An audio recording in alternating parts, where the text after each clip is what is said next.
Today in India, there is a buzz about startups going on. How to value a startup, how to decide whether to invest in a startup or not, how to decide whether to invest in a founder of a startup or not. Is Mr. Deepinder Goyal just a delivery guy or a tech entrepreneur? How to invest in hospitality and food startups? What are the metrics for valuing startups? Who better to know about all this than an angel investor who invests in startups in multiple fields?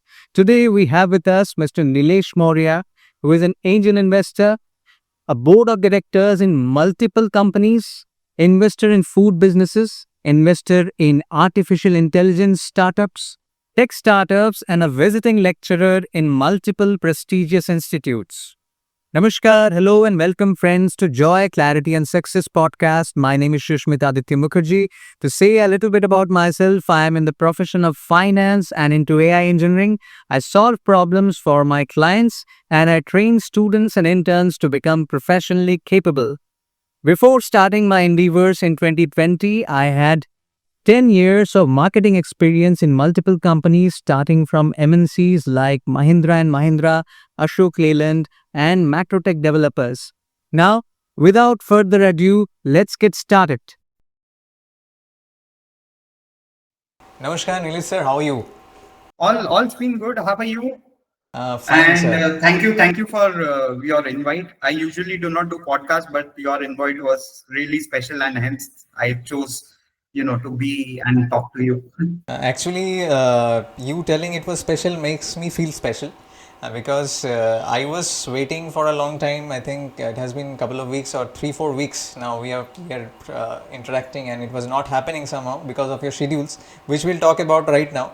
But thankfully, today you are here, and we'll actually discuss anything and everything under the roof about investing in different domains. And your range of domains is quite staggering. So we'll talk about it, and if I ask the wrong questions, please stop me and tell me where I'm going wrong and guide me towards asking the right questions. No, 100%. No. I believe that no question is ever wrong. It's just that some of them pose difficult answers. Okay. Anyways, so sir, I would start with first a little bit of your story. Uh, like you are into investing from foods to AI to crypto and hospitality to modern day investing, which is into tech. So what took you into this path, and what is currently your like domains of interest in terms of investing, and what got you into investing to start off with? So if I have to put through, I graduated from Amity University in International Business and Finance, and investing was kind of always my passionate area that I wanted to pursue, look into, understand, because investing was not always about money. It was understanding about various business models, various companies, how do they function, how they not function, and ultimately, yes, everyone wants to make money, so that was something tertiary attached to it. But as I started my journey into the world of investing, exciting things started happening. You start understanding. You look at so many business models, whether they are traditional businesses like food and beverage, like you spoke about, or modern businesses like AI, blockchain, crypto. Everything just becomes so exciting. And when you speak to founders as investors, founders speak a very different language. They kind of teach you. So investing, especially in the private space, I always call it as you learn and earn together.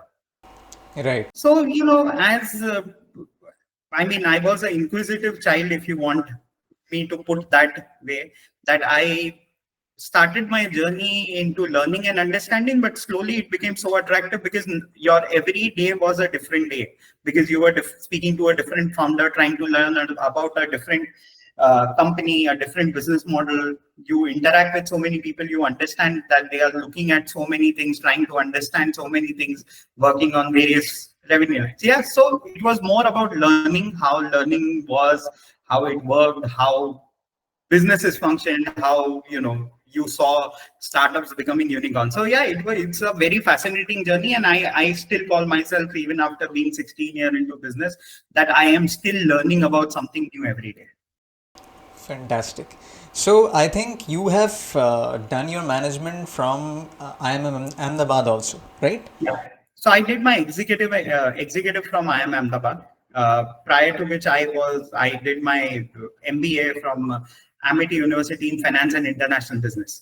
But when I went to IIM Ahmedabad, the world again changed, being the premium institute that we have in the country. The thought process changed, and my specialization there was about capital raise and restructuring of businesses, which make me further intrigued into what I was trying to achieve out of. So yeah, it was a fantastic journey, and again, from the education front, things remain the same. The passion towards learning was something that drew me up and over again. So, sir, we'll start with the investing and startup part, because you are right now directly, I think, involved in that. So, I was just curious to understand how is the role of a founder defined in a startup, and how is the role of an investor defined in a startup? Like, what qualifies you as an investor? What qualifies as a suitable founder? Let's start with that. So, interesting question, because you do not have a degree, or you do not have a book of how do you become an investor or how do you become a founder. And that's the best part about it, because it opens up so many things for you, so many facets of you. But what happens here is a lot of founders are actually misunderstood. By the way, what I mean is the social media and the world of LinkedIn and world of capital raising, kind of defines founder very, very differently than what a founder should be. A founder's role is very simple, and I usually put it into two brackets. One, you should be running a business to make profits. Ultimately, you have to make money out of your businesses. And secondly, you have to employ people. I mean, you are enriching a lot of life. For me, that's what a founder is all about. And when you put things about investor, in basic terms, investor is someone who will put money or capital into your business. But when you speak about a startup investor or an angel investor, things become a little more critical, because a startup doesn't just look at money; it also looks at a lot of hand-holding, doors opening, making connections. Opening those connections for them, utilizing them best for your investment. So yeah, that is what my definition of a founder and an investor towards a startup is. And sir, one more thing I would, this is my take on this.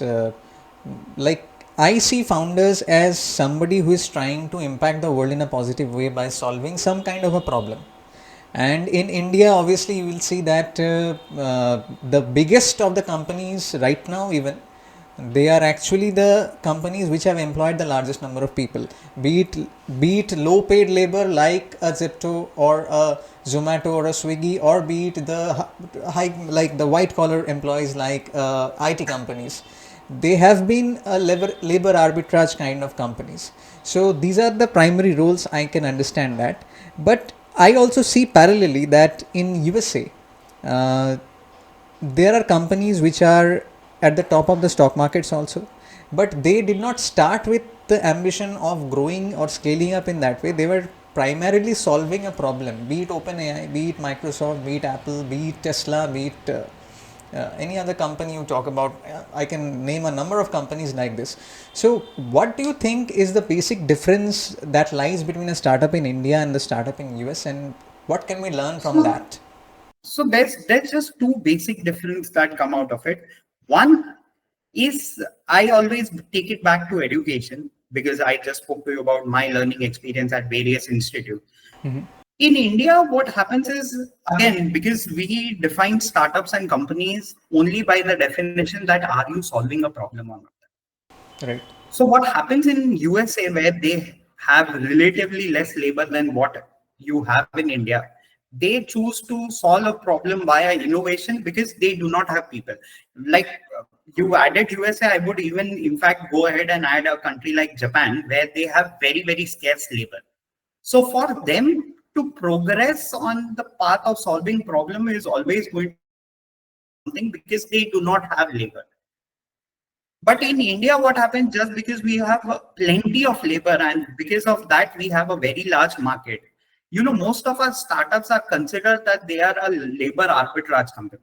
Of course, yes, if you, I believe in what our Commerce Minister, Mr. Piyush Goyal, had said, that we are not innovating anything. But India, the thing is that your problem solving can happen even without innovation. Okay. Yes.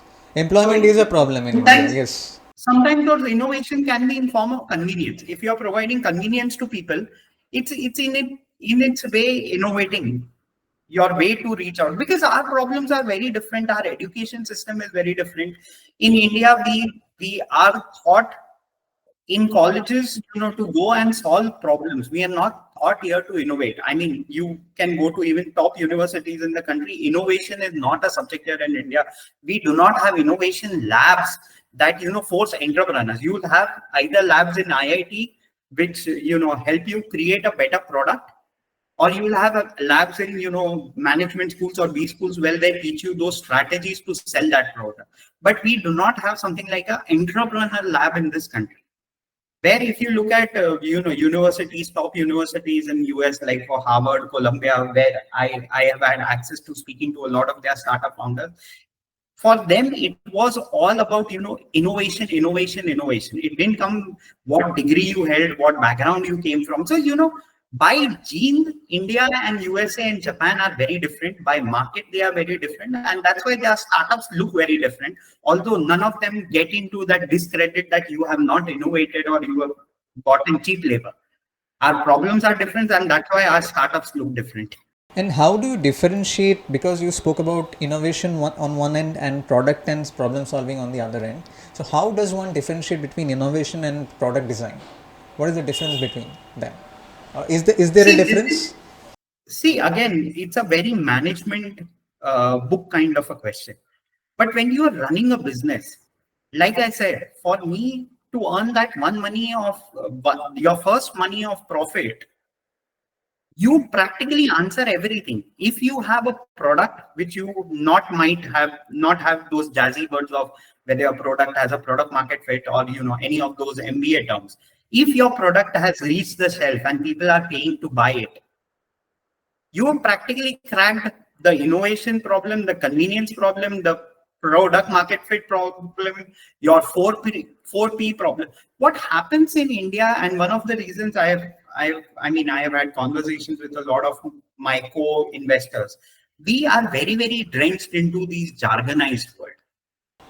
Okay. Whereas businesses are very simple in terms of course, markets are dynamic, things change every day, but business has to be very simple. You have to focus where is your money coming from, and where does your profit lie. The moment you think about it, all these jargons just die off. If the moment you have made your first sale and you have made your first profit, most of the things that we speak about, problems of startup, are actually solved. And this is, again, can't be thought. It is ingrained into the founder. One of the things that define a successful founder and an unsuccessful founder is exactly this. You are not jargonized into the work. You keep things simple. You keep things easy. You are innovating in your own manner. I mean, for example, I'll give you, if you are into a business of food or biscuit, what innovation can you make? Your biscuit can't start running out of the packet on its own, or can go into the customer mouth on its own, right?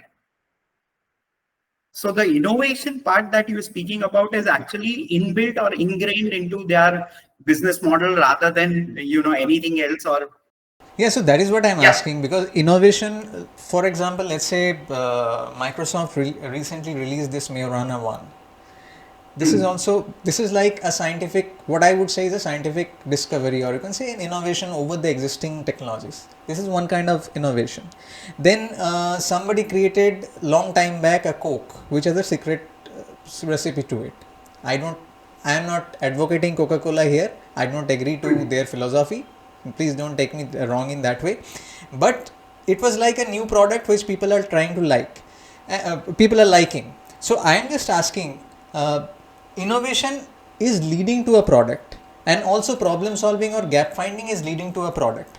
Now, as a founder, how can one decide which path to choose, or does one diversify into both the ends and work on both them? both of them in terms of capex and working capital expenses. So how does that work out? So ultimately, I feel, if I've understood your question right, what I feel is your end product defines actually everything. So your end product and the consumer actually defines everything. So if you are, say, into a tech startup, and if your problem solving is going to happen via innovation only, then you probably go the innovation way.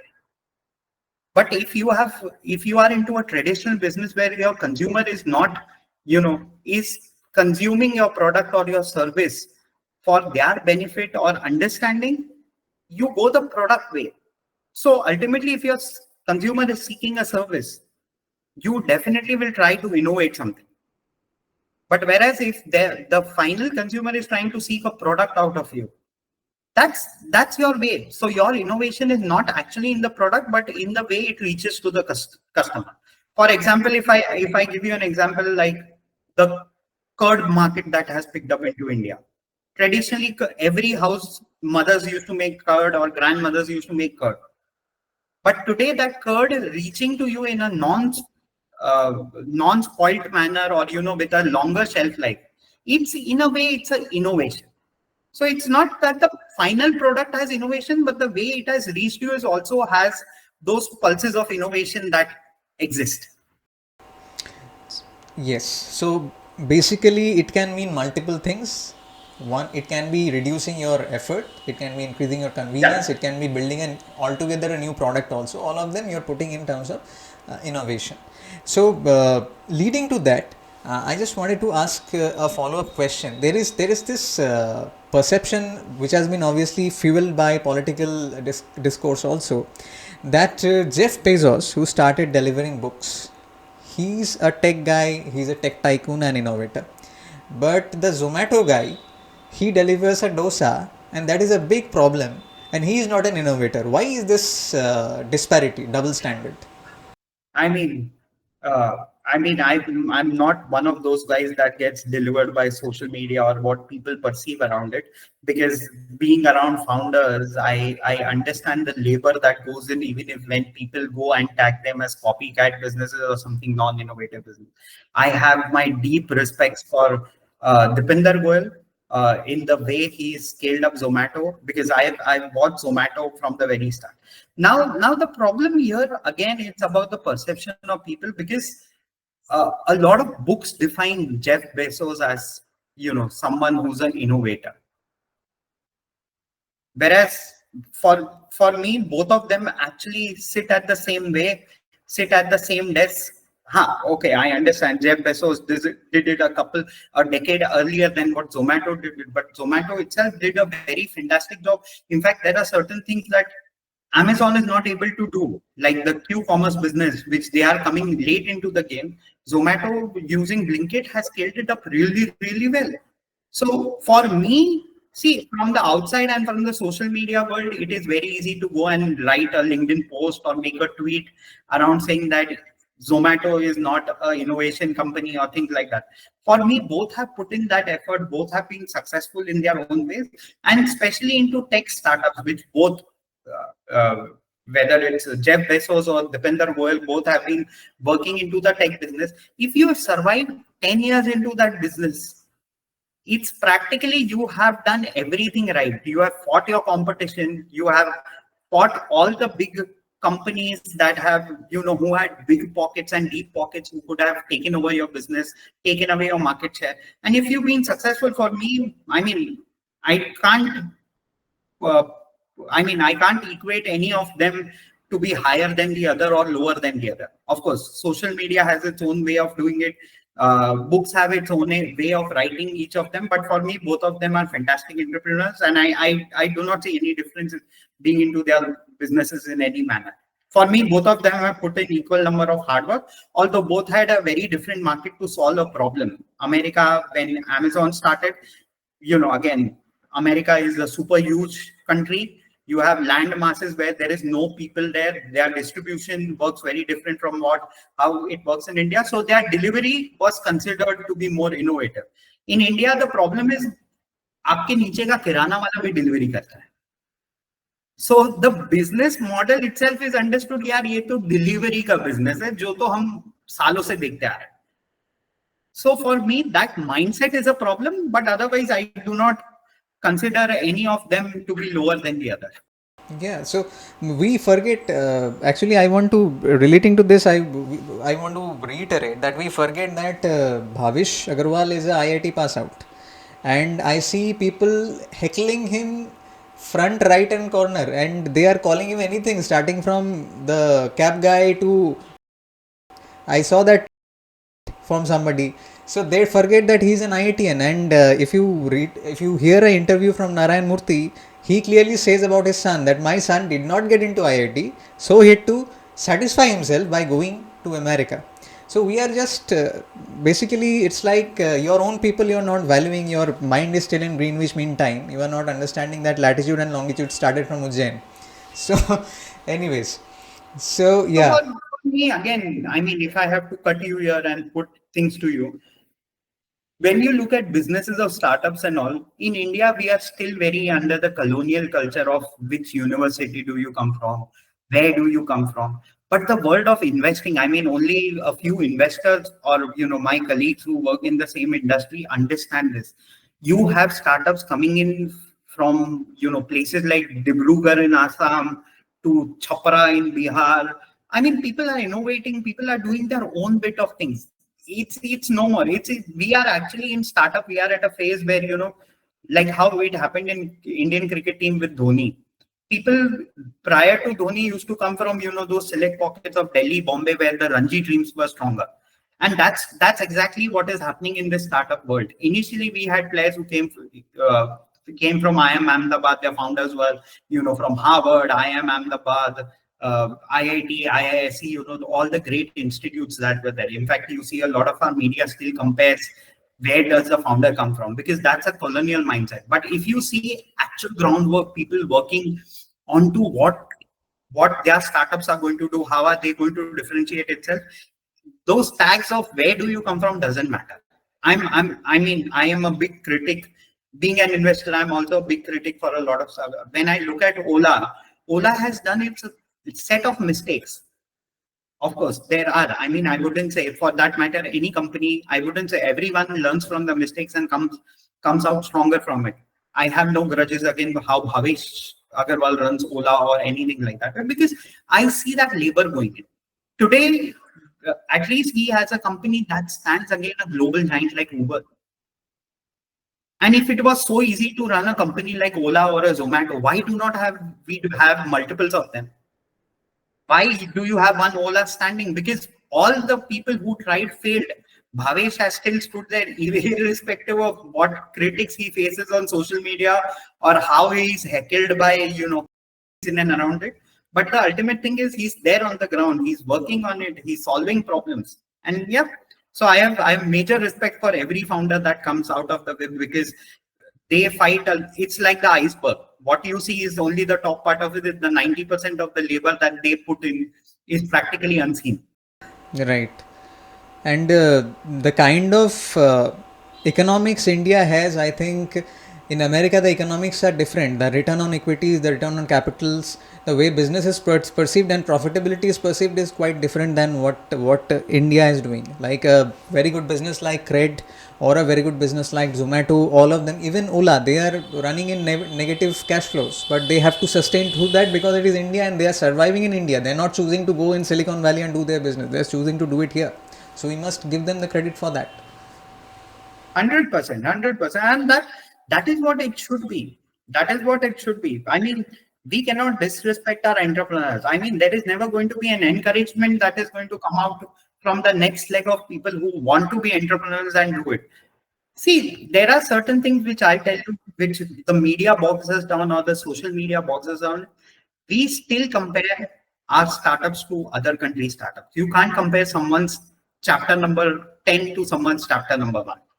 I'm not saying in terms of their business, in terms of India as an ecosystem. So, sir, let me come Because- into core investing. I'm sorry, I just cut you. No, Let me no, go just come ahead. into core investing and valuation, if you, with your permission, just a little bit. So I was just wondering, like, we have studied about discounted cash flow and residual income valuation, dividend discount valuation. These all things we study, but it is, I think it, I do not understand how to value a startup without knowing the domain. Because you have been into venture capital, I just want to understand what is the basic difference between valuing a business in a traditional valuation way, and what is how to value a startup which is working on a new idea. So, if I have to put very simple terms, again, I would bring it back to, because a lot of us try to value Indian startups using the traditional methods like DCF, comparative valuation, or for that matter, even transaction analysis, where the world of investment and investment, if you look at the West, has changed. People use things like, more granular and more critical data. See, understand, uh, when you speak about a business data or a business matrix, when DCF and other things were created, the only things that you had in terms of data was, balance sheet, cash flow, and P&L, or a little bit of matrix, what your month on month sales is.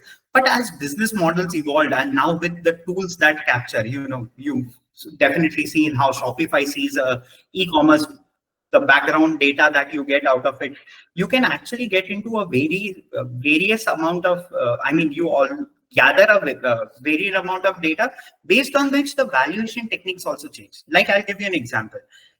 When I value a D2C company, or when I value a e-commerce platform, I do not use a DCF or a trans. Of course, I do keep a check on what's happening in the industry and what a base or a ballpark valuation is. But I use something like, a LTV upon CAC. Now, what is LTV upon CAC? Is a lifetime value of customer upon cost of acquisition of customer. So cost of acquisition of customer is basically how much money did you spend to get that customer on your platform. And LTV is all the orders that he has placed on your platform. How much have you made money? Because of such granularity of data, you can actually come to a customer level profitability, Okay. which no balance sheet, no PNL, or no cash flow can ever give you that data. That data comes from your Shopify dashboard, or your marketing dashboard, where you capture how much money you have spent on per customer. So if I have to answer your question in one statement, valuation is still art, it's not a science. I can value a company very differently the way you can value a company using the same tools. So it's always going to be judgmental. It's always going to be your experience. How do you look at a company, and how much value do you perceive into that game? If you believe that, like, I'll give you an example. When I look at a lot of these Web3 companies, or crypto companies, a lot of them have created a tech which was easy for them to make, but they do not have underlying business models. Then how do you believe into this? And in a lot of startups, even on the traditional space, there are going to be certain things where, where your understanding of that business, like, for example, I do not come from a pharma or a biotech background. When I look at those companies, for me, the value diminishes much lesser, because I don't understand those businesses. So whenever you're doing startup investing, it's not about the tool, it's about the experience that you bring to the table, and the vision that you have, that where can this startup actually reach out. I'll give you a beautiful story. 2007, when Sachin Bansal and Vinny Bansal created Flipkart. I was in college. I am a 2011 pass out from Amity. Our books of marketing written by Mr. Philip Kotler used to still say that India is a touch and feel market, and e-commerce cannot function into this country, because people loved haggling here. People wanted to touch and feel everything they bought. People did not trust this thing. But Lee Fixel from Tiger Global was actually one of the first investors who went into Flipkart and said, "This is my check, take this and do it." Because at that time, books were still defining India as a touch and feel market, but he saw that opportunity, that India is going to be a 1 billion population kind of a country, and people will require. And see, 15 years later, people like you and me, Do not go even to the market and look at Amazon and first order anything that is there. So that's the beauty about startup. Till the time your company is not successful, even if you have valued that company really well, your failure rate is going to be much, much higher. And in certain cases, where you trust and you can see what others can't see, you actually have bought in a lot of undervalued companies. Yes. So more than the tools, it's your vision and experience. That is what defines a startup valuation than, just applying a tool or pulling numbers on spreadsheet. Right. And because you said when you see what others don't see, I just remember recently I was reading this, that one of Mr. Sanjeev Bhikhchandani's posts. So he was referring to one of the comments that I do not remember if it's directly in the post or in the comment. I saw somewhere that somebody is claiming that Sam Altman has claimed that if you are non-consensus and you make yourself right, then you build something which is the next big thing. So that's even in investing that goes, because I have even I do not remember the name of the investor. He was also saying that, okay, this business is going to work, but others know or others don't know. If others also know, then there is no value there. But if others don't know, you might find value there. That is what is being referred here. Investing, the basic definition of investing is trusting and believing into something. Till at that moment, no one else has seen believing or trusting into it. And that's the reason in VC world, you say 99% of the times you will go wrong. But the one bet that you place out will make you so rich that other 99 mistakes that you have done will all get covered up in terms of capital and in terms of experience as well. Yeah. So again, I remember two references from this. I think Monish Pabrai famously has said that he believes in a model where heads I win, tails I don't lose much. So that's basically, I think that applies much more to the startup ecosystem, because the valuations at the seed level are very low. If they scale up, that bubbles or snowballs into something really big, and that makes up for the 10 other mistakes or 10 other businesses that did not work. And also this brings me to another pioneering businessman, which I already mentioned, Mr. Sanjeev Bikhchandani. I think he has changed the way we search for properties. He has changed the way we search for jobs. Even he has impacted the way we marry. So yeah, and he is also quoted saying that if we are sure that 10 of the startups are going to work, then if you are sure of these 10 companies, then out of them at least 2 will do well. Not all of them will do well. So because you are into merger and acquisitions and restructuring also, and I just wanted to ask you a question, like certain companies I see that they have managements which have stood by the business when things were not going well. A primary example that I can recall is Suzlon. Then a few smaller examples also I can recall, like Jan Irrigation. Not many will know about it, but because I was analyzing businesses, I got to know about it, and I made from that investment. So is it possible to understand a businessman, what is the level of his commitment to the business or the idea when you are trying to invest in a founder? And would you invest in a business with a owner who believes in an exit plan? So as an investor, if you ask me, I definitely look at where your exit plan is. But when I say about exit plan, it's about my exit plan, because I'm not the founder of the business. But definitely I do not come from that American mindset that whatever you create, you have to sell it out and exit and start something new. For me, the founders play into the game. So again, I'll combine the two questions that I spoke about. When I evaluate a company, my 3 parameters of evaluation, again, for a startup, I will not speak about larger companies because that's not my play of the game.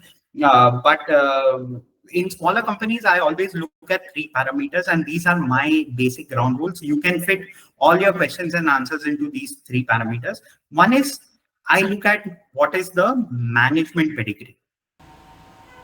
Management pedigree, by the word that I mean, not his degrees, how much he understands that business. Has he been part of that problem? What is he solving? If you've not felt that problem, how can you find an answer to it? And if you've understood and felt that problem, you have all the answers and your startup is going to rise out of it.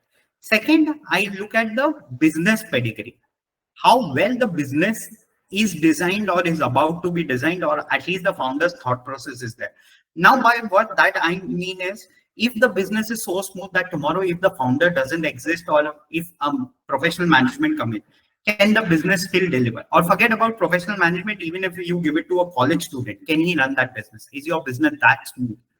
I can't fathom companies like L&T and GE, although they have been created over time, but I don't know. So if you go back and listen to Amol Nayak in 2010 in L&T, when he was asked why is he demerging his businesses into 8 businesses, 9 businesses, he said, no one will understand where the money is coming from. He's like, I understood it because 90% of the business was created by me. So with startups, I also look that kind of the flow of thought into the business, then can anyone else run it? Is it so smooth? Or is it so complex that no one? Because if that is the case, then my whole reliance is completely on the founder. If the founder leaves, I know nothing about it. And then my money is into completely safe hands, unsafe hands. And then the third part is the valuation. Is it coming at the right price? I can't, again, fathom businesses of where, a lot of media reports with a lot of great startup names into the country, that for earning 1 rupee, you are spending 900,000, 10,000 rupees of cash burn. The great hashtag that happens with Startburger, what is your cash burn? So I practically can't think about it. I can't fathom, because when everything is good, when everything is in upswing like we had in 2021, 2022, where everyone was gung-ho on it, people don't see about it. But as the market starts turning down or your business starts maturing, that's where you see the problems or cracks start coming in. So as an investor, my job is to track these 3 things. What is the management pedigree? What is the business pedigree? And yes, if it's coming at the right price or not. That is the 3 things. If you have cracked it, there is a 30-40% chance that your business or the investment is going to make money out of it. Right. And we have spoken about investing. And before the podcast started, we were discussing about a few bootstrapped companies. So you were talking about Zoho and Zerodha. Coincidentally, both of them start with Z. And you are also dealing with Gen Z startup founders. So so I just wanted to understand what makes you like these businesses. And also you spoke about LTV. I remember Nitin Kamath also quoting that LTV of a customer of Zerodha or a brokerage firm is not even 3,000 rupees in India. If I do not remember, please correct me. So what makes you like about these bootstrap founders? And as separate questions, we can go at it 2 parts. Like, how do you understand the future LTV or the lifetime LTV of a product or a service? Like, how many times the customer will buy and what is the present value of it? How do you measure that? What is the way to it?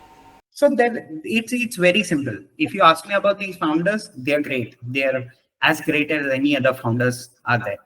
What I dislike about the Gen Z founders, I'm quoting Gen Z, but again, social media driven or media driven founders, is that for a lot of them, capital raise is their ultimate goal. I have raised capital, that's it, I'm successful. But the world of startup doesn't realize that your capital raise is just your first hurdle that you're crossing. It's not your finish line.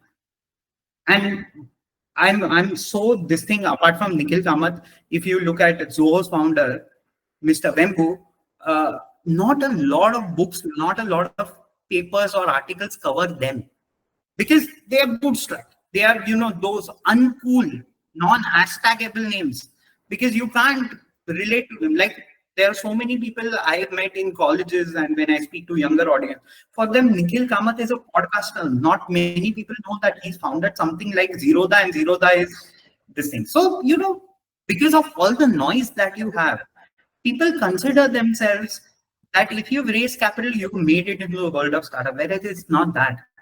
It's, again, to link to your second part of the question, is how do you draw the maximum LTV out of people? With Zerodha, even if their LTV is not there, their stickiness is there. Because once you opened an account with Zerodha, you have to go back to them to trade. You can't have another account कि आपके पास अगर Zerodha kite है. It will never happen that you have just invested into that business. Just downloaded that app, created your account, placed your first trade, and you're not going back again to them. So LTV is not in just in terms of money, it's about bringing that addiction to your platform. For that example, Zomato. For some years, till some years back, we used to have stacks of menu cards from all the restaurants that are around our place. Today, you ask anyone about which restaurant should we go or which area do you visit. Your first thing is you open Zomato and check what is available and where is the listing happening. So that's the stickiness. So LTV, of course, in terms of getting it on Excel, you look at that number, but LTV is also how many times have you compelled people to come back to your app? Or is your business model, like in the case of Zerodha or in case of Zoho for that matter, is your model so stringent enough that people can't leave it and keep coming back to it? So this is exactly how it is. And I think LTV by CAC is a very fantastic metric to apply. And your three parameters impacts me also, because when I am trying to learn when I am trying to learn things, I also learn from the stalwarts. And I have heard Elon Musk also say this. Then when I am trying to hire a top management guy, I'm just asking him, what was the biggest problem that you faced in your previous organization and how did you solve it? If he had really solved it, he will exactly know the nuances of it and give me a correct explanation of it. And that's where some founder or some top management guy gets caught. If he or she is really solving a problem, they know the nuts and bolts of it, where things are stuck and where they need to be worked upon, bottlenecks, where the bottlenecks are. And that is very, very precise way of thinking, I would say. That question actually is trying to test your attitude over everything else. Do you have a problem solving attitude? And this doesn't come in one day. It's inbuilt in you. And that's what I was trying to explain to you in my previous question as well. If you have been part of a problem, you will be able to understand solutions. See, it's very easy to sit down and comment and say the 2% market share has fallen or 5% market share, or the company is bullshit, or a company has so many services pending, so many things pending. But the founder who's running it knows it even better than you. He have a check and balance of it, how agile he is to addressing that problem. And that's the best thing about startups. You have to be on your feet. It's like a boxing match. It's not like a chess where you can take your time and place your pawn or your queen.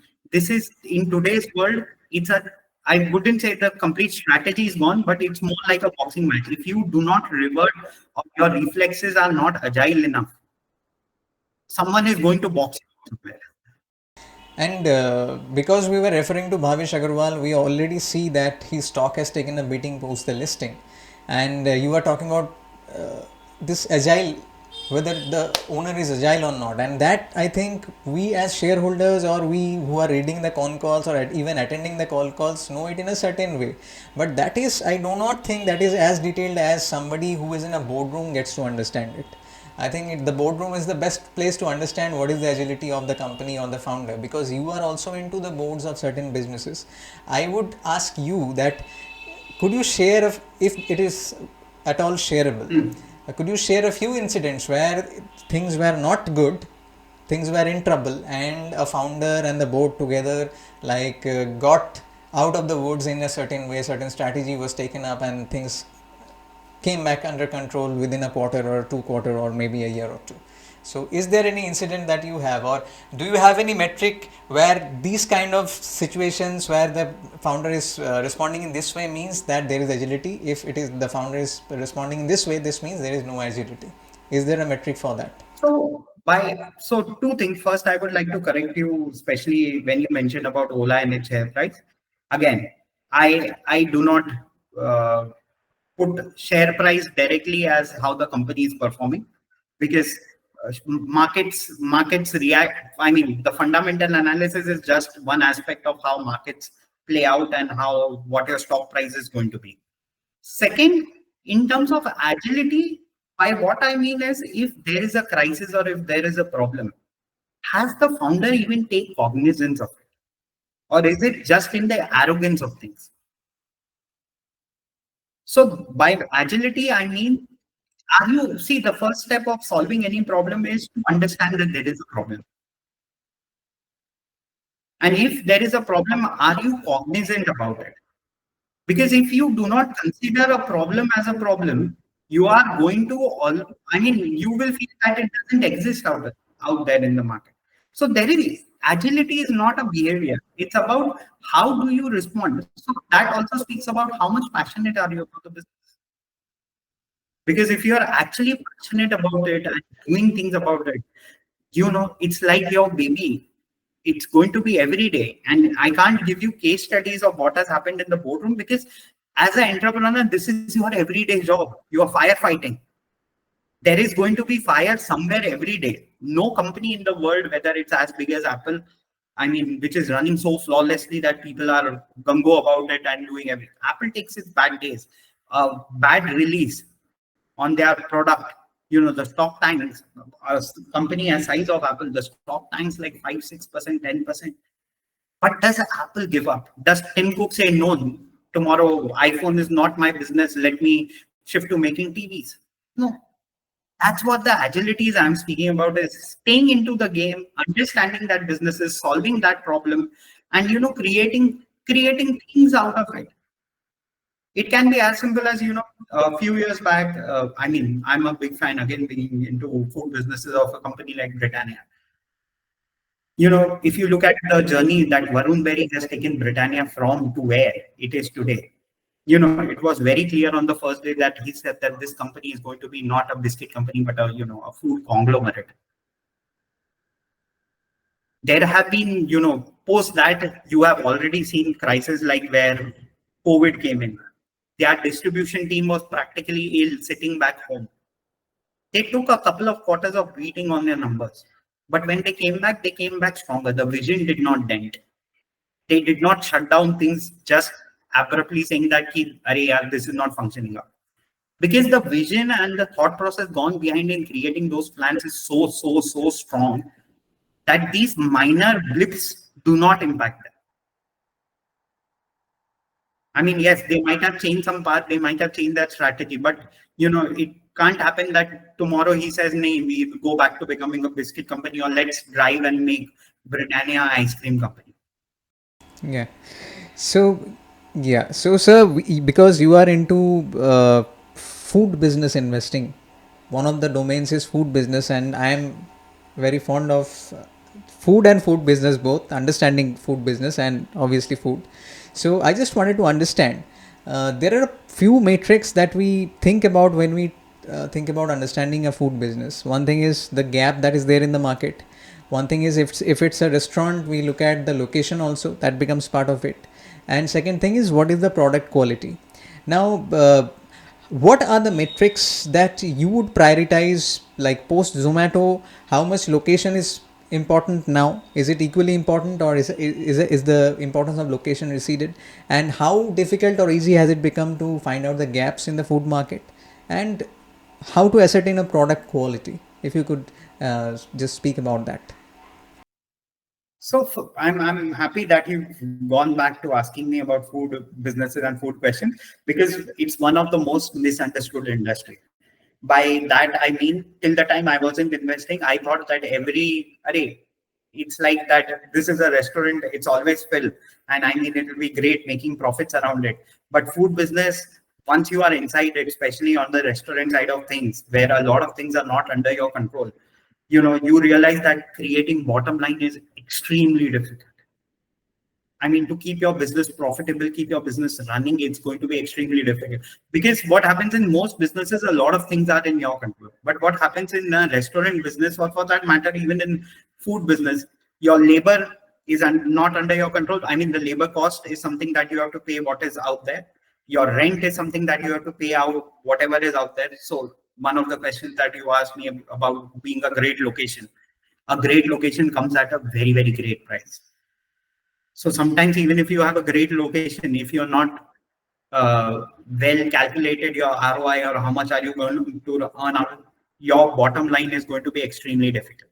So for me, if you are asking me the most common or most uh, matrix that I would love to look at in a food business is definitely going to be food cost, especially in a restaurant business. So by industry parlance or in general, if I may tell you, if your food cost lies anything between a 25 or a 30%, you're running a brilliant job doing things around it. Unless you serve something like very exotic, you are selling some high-end teas, or everything is all the products that you are asking for are imported. You might land up doing a 35-40% food cost. But if you're doing a restaurant business, your food cost around 25 to 30%. 30% at max is a very excellent number. Beyond anything that there is certain problem or you haven't been able to crack something out of things, because apart from that everything is market driven. There's nothing that you look at it. So yeah, the first aspect as an investor, food business is not easy, because a lot of people get attracted by sales. You'll see people even calling, if there is a food vendor who's on his cart saying that Are, iska to, his business is flourishing because he's always surrounded by customers. Or if you see a Golgappa guy in streets of Calcutta or a Pani Puri guy on the streets of Mumbai, of course they have their own challenges, but it's an extremely difficult business, because your consumer understands the final product really well. So there is very little space for you to hide. And if you ask me on the investment side of things, definitely, how are you using your raw material and how are you managing that cost? Because most businesses or more restaurants that I have seen failing actually do not fail of how it is run or what cuisine that they are selling or where they are located. It actually loses out, at the place where your person, he's taking delivery of the raw material. Like, I'll give you an example. If you have dairy, or if you have meat being used into business, and if your vegetable is something that has come first, and if you keep your meat or dairy on top of the vegetable, if the delivery guy has done that, by the time you open your restaurant, your vegetables are all rotten. Secondly, calculation of business. Why am I saying, and I always appreciate this thing, that housewives are the best people to run a food business, is because when you say the yield part of things, most people don't calculate. When you say you buy 1 kg of onion, you practically get only 600 grams or 700 grams to use it. Because there's a lot of peeling that happens. There are going to be a lot of wastages that happen. There are going to be a lot of deliveries that are, they could be either be on the raw side or either can be, on the sweet side. So a lot of people miscalculate those smaller things, which usually your mom and your grandmother or your wife might be able to give you a better answer than a management guy who's running that show. But that's where the most problem is. And in any food business, if you're able to manage the food cost and the quality, definitely the quality of the food, you are going to be game changer in your own ways. Now, to again do that, you can get into innovation like Wow Momos has done it. They have a centralized Momo, which is, kind of frozen and can be delivered anywhere across the country, where people can go out and eat it. If you look at food innovation, especially on the B2B side, a lot of restaurants have started using gravies and all, which now with technology can be stored up to 6 months shelf life or a 12-month shelf life. There are a lot of companies now using a lot of these frozen techniques or the dehydrating techniques, which, kind of make your product shelf life a little longer. So yeah, so again, where we started, the innovation is in the delivery and not in the final product. Right.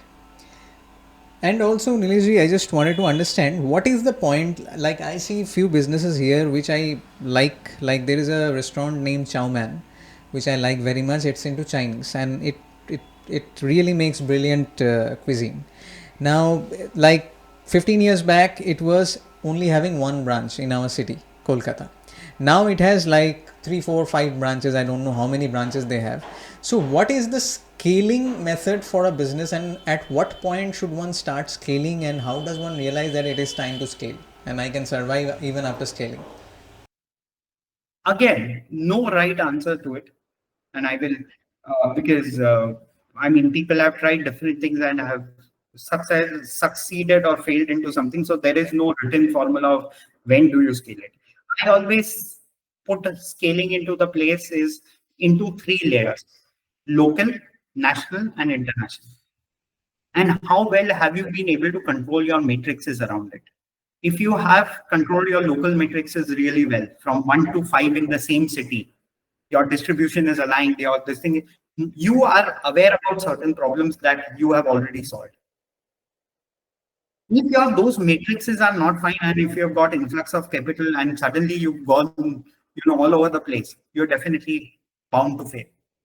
Because especially in a country like India, where every 15 kilometers the taste, cuisine, dynamics of the business change, you can't do these rampant things. So you have to see that if your matrices are all in control, and if you can hold them tight in your hand, that's when you enter the next phase of things.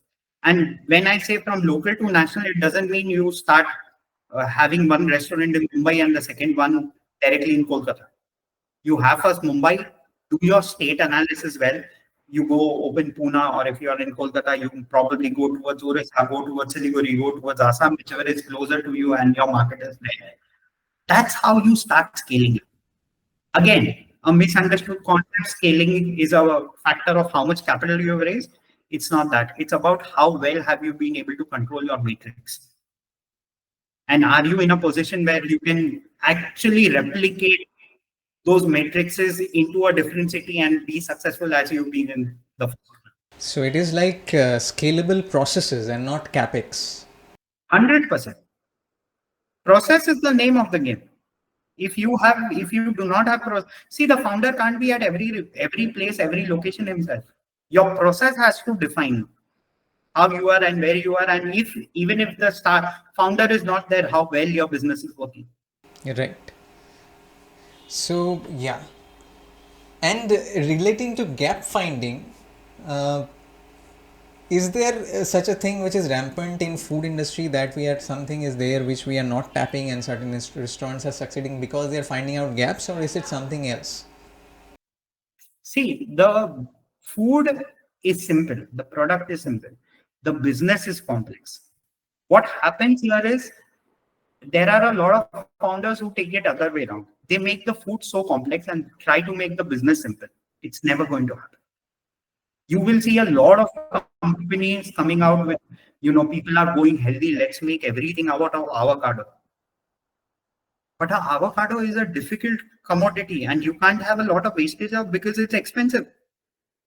So any company that has found a gap in making the product complex, where the consumer is confused what is being served to him, and has gone to make the business simpler, this is easy and this is everyone is bound to fail. Keep your product simple. That's the biggest gap, because people are not selling simple. By simple, I don't mean start selling khichdi. Everyone should start selling khichdi, but make things so simple that running it. Again, coming back to wow momos. Momo, everyone knows it. They have not rediscovered Momo in making. You will have something different when you start eating it. But they have made the process so simple that you take a person, he just has to eat that Momo and give it out to you. They've not made it as complex. For that example, you take Fasos.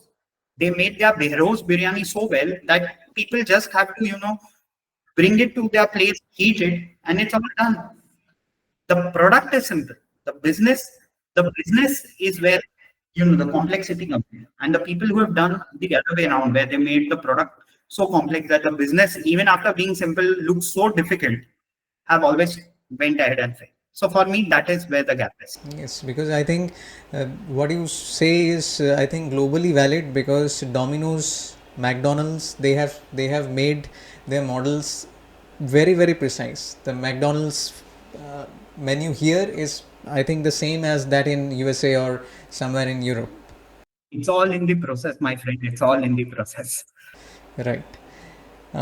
So I think we spoke a little bit about food. We'll touch upon a few other topics a little bit. Yeah. Yeah. So I saw your posts in LinkedIn, and you are really sharing certain interesting insights into AI and crypto. So I just wanted to have some time talk about that. So how do you think the investment environment or the investment landscape is playing out in the AI circuit, specifically in India? What is the condition right now, and what are the opportunities that are up ahead? See, again, if you go by social media, people say India is not discovering anything in AI or doing anything anywhere else. But if you see in the crypto world, Polygon, token which used to be in top 10, I think it's still in top 10, was created here in Bombay, where Mike Cuban has invested into the company. So innovation definitely is happening. With AI, the problem is understand AI is the software. To run any LLM or a chat GPT or a DeepSeek kind of a model, you need a solid hardware, which is basically the chipset and semiconductor. India, because we do not have rare earth metals and we do not have companies locally producing chipsets, we are reliant on the West, maybe to NVIDIA, maybe to wherever things are coming from. So, because those countries also have limited, they have provided quota to every company, every country, how much they can sell or how much they can transfer to them. For India, I think that quota last I read was somewhere around 10,000 chipsets. Now, even if you have a great product to innovate, you do not have the infrastructure to innovate because of global this thing. This is something that people do not really speak about. People will say, "Arey, India mein innovation nahi ho raha hai. AI has become so much. Why can't we have our own Sam Altman? Why can't we have our Gemini? Why can't we have our own Meta?" But the problem is, आपके पास गाड़ी नहीं है तो आप driver. Factory में ही है, production कहाँ से होगा? Basically the basic scalable factor is the hardware which is limited in availability. So even if you want India to be on top of something, India can't be on top of that. Yeah, we need to first innovate in the semiconductor domain. 100%. And I mean, when people realized in 2021, when chipsets actually started getting scarce, a lot of companies then started focusing ki let's now start building. But again, the industry is so difficult, it's not going to happen tomorrow. India has started taking up those steps, although we are late in the game, but definitely the future looks much brighter than what the past was. Any specific steps that you can talk about in the semiconductor domain that we are taking so that the AI game shifts to the next level? I haven't seen much on the ground, but I have heard announcements that Tatas are making some investments, and other big companies are trying to partner with India and try to get something out of this thing. But apart from that, my understanding is very less because I haven't seen any companies doing anything on the ground as yet. So okay, and before I move into the crypto question, one from your latest one of your sharings, I also got to know about it that new data speed has been breached by Japan. So yeah, so I think the hardware, the communication speed, and the models, AI models, all three these things basically make the tech stack. So if you could touch upon the speed before we move into the crypto segment also. There's nothing like I again said, it all started where we said that certain countries have a lot of innovation happening, but if you ask me, currently we do not need that kind of a speed, and that's what I think my LinkedIn post also said. Okay, good, it's a good discovery, we are getting future ready, but you kind of don't need that kind of speed right now. And even if you go deep dive and listen to, it's still inside a research center that they have been able to achieve that. It's not commercial. But yeah, I mean, as far as the news is concerned, it's good that we are future ready. But if you ask me commercialization of it right now, I do not think that there is much space in it. And regarding the crypto, I see many people comparing and putting it up as if UPI and crypto are a competition. Do you think that is the case? And what is the future of crypto for an Indian investor or an Indian startup? And as a tech enthusiast also, what is the future of crypto in India? So again, crypto has been very misunderstood. People, although it started in wrong hands, I wouldn't say that.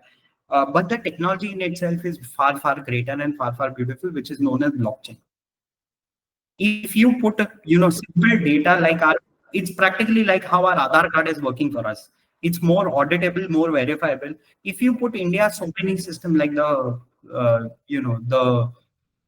what do you call it? The food system on it, the labor system on it, you will actually start getting a lot of things out of it. So crypto, again, a very misunderstood topic. People think what the price is happening is important, but it's not about the price. It's about the underlying asset that is being built out of it. I believe in that. Of course, I respect government's decision. Till the time we don't understand, we shouldn't have it because it can be used for terror funding and things like that way. But definitely, or black money transactions, but definitely you can't ignore the technology that it is built upon. And I've been reading around it that the government is trying to make efforts of getting those things into place. Like, for example, again, I'll take you to COVID times. They used to issue a DG pass, which was actually built on blockchain to make you understand and realize that you have been actually vaccinated and it's not something that you produced out of nowhere. So you could actually trace down a person via QR code whether he's been vaccinated and which vaccine has been given to him. So of course, yeah, with innovations like what's happening with Digi and Digi Pass and Digi Locker, if those things come on blockchain, it will be very, very easy and very, very understandable for us of how to move things forward. Of course, on the other hand, on the crypto side, I wouldn't want to give any investment advice for people who do not understand it, but the ones who understand it know that the investment that they are making is actually for the future. Yeah, and obviously the administration in USA, the dispensation is focusing on it. There are funds being released around that, and I also feel that having a technology like blockchain, if it can be used for legal documents like property documents or 100%. That is what actually Dubai is doing right now. that could be used. That is a very viable use case, even if you do not monetize it or you do not want other currencies to enter your jurisdiction. That is a way blockchain can be used, at least. Yeah, so a few more questions I'll just ask, and we'll, as we wrap up, just because you are in merger and acquisitions, so I just wanted to understand, in merger and acquisitions, what are the aspects that are being looked at? Like, I can take example like Unilever has expanded through inorganic expansion. There are other companies which have grown organically. How do you put a merger and acquisition analysis? What are the metrics, like 2, 3, 5 metrics that you look at when you are trying to do M&A? See, if you are speaking about doing merger and acquisition, there are a lot of factors that you look at. If it's an international transaction, then is there, I mean, what is the legal law, as how labor is being treated and everything. But if you are evaluating one, the only thing that you see is synergy. By synergy, what I mean is your 1 + 1 becoming 11? And second, so synergy also gets defined into a lot of things. This is known as financial synergy. There's something known as time synergy, which is the green field and the brown field. If your greenfield project takes 5 years or 6 years to make, why not acquire and become the owner of it in 6 months' time, just to speed up that process? So for me, mergers and acquisition, it's a very varied this thing. I wouldn't get into the nitty-gritties and the due diligence part of it because there's a list. Mergers don't happen overnight. There are HR issues, there are marketing issues. You'll have two people for the same position, and things get very complex. But the crux of it is the synergy in this place. What you are trying to achieve out of that merger or acquisition. Right. That is what it is. Even in AI domain, I think a lot of that is happening, and the outcome of it will only know with time. In every industry, it is bound to happen. The time synergy is going to take place because you understand that a lot of by the time you will make something, the business would have changed on its head. And that's the reason people go and acquire and do a lot of investments, or you call strategic alliances. And so just a last question I just ask, and we'll finish on this because I know you are also tied on time. So we spoke about this education system, and I just want to end it in this note, that education system and inspiration or motivation or direction for an entrepreneur or startup founder. So your word on that, I would want it. I just take two examples because you spoke about the education system. Two examples that I can remember is Elon Musk is one who took a degree in economics parallel with physics. And there is one other guy, Vivek Ramaswamy, who is in the political landscape in America. He took a degree in biotech and law, and he excelled in finance, in stock markets or investment domain. So there is that opportunity. Even MIT, if I see the research domain there, I see that the qualification requirement is less important than the domain knowledge. Here, what do you think is the change that is required fundamentally in terms of education, and what advice would you give if somebody is looking to build a startup and scale it up towards something impactful? Sure. So I have taught in a lot of American institutes myself as well. The only thing, and believe me, it sounds smaller, but it's the most powerful thing. Your education should make you risk free. It should make you take more risk. In Indian education, just because our domain or our expertise goes towards, becoming more of employees, we are always scared. You ask the IIT, you ask the IIM, or even if you read their papers, they say this is the job market. This is how many people were placed. This is what our placement did. This is what the highest package that was given. You will have very few companies that colleges will come and that will tell you that we have produced so many entrepreneurs, or this is what. So that's the basic mindset change. Again, because we came from a British colonial system, our education system still goes on and gives us those answers where you are becoming a best employee. But it is not. In fact, at a lot of places, it is scaring us in terms of मेरे को कल job मिलेगी कि नहीं? Will I be employed or not? What is going to be my salary? Will I get the right package? I paid so many fees. What is going to be the ROI? But none teaches us that your education is so strong that don't worry, you'll survive. I think that's the difference. I've worked with a lot of founders in US which came from varied domains, but they ended up doing something which, like I knew a founder who was from the music domain. He went on to code a music website which could create IP-free music. I mean, this is before the AI came in, but could do that because the passion was there, and the education system thought him ki, boss, go and do it, otherwise someone else will do it. Whereas our colonial mindset education tells us or puts us into a place where it says, भाई ये job ले लो वरना कल आपको job नहीं मिलेगी. Yes.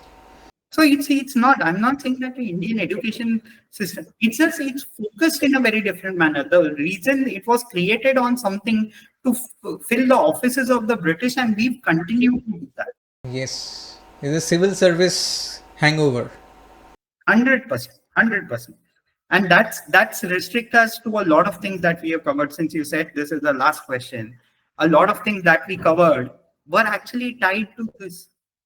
If you're not going to take risk, how are you going to become an entrepreneur? How are you going to become an investor? You are always going to be bogged down by, boss, मेरे पैसे का क्या हो रहा है? मेरे business का क्या हो रहा है? Am I doing it right? Should I go back to a job? It's much safer for me.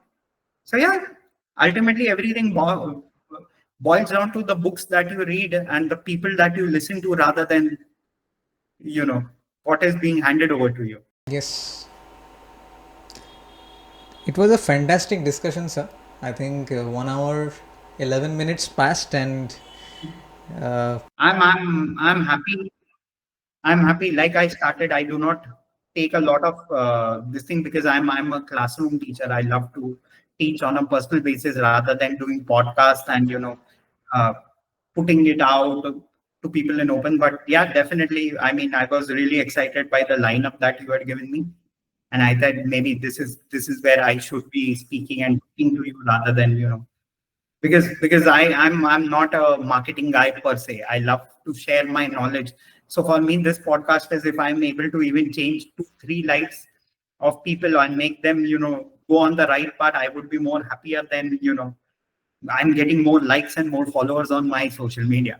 So yeah, I was excited, and thank you for this opportunity. And sorry, we've been going back and forth on this for some time, but I mean, you would definitely understand after listening to what my life is. So I think you'll have that answer as well. I think you don't even know in the evening where your journey is going to be in the morning. So that's how the schedule is for you, and still you made us some Definitely. time, and I thank you for that. Sure, sure. Thank you so much for having me. And I hope people listen to this and learn and take home much more things than what you and I were expecting. I think we can do 10 more podcasts like this, and I would invite you once again, disturb you once again, and if Sure, sure, sure. Definitely. Always there to help. Thank you so much, Susmit. thank you. Thank you. Hope you enjoyed this video. If this video added value to you, please like the video and subscribe to the channel. Share this video with a friend who may find this helpful. Thank you so much. See you in the next video.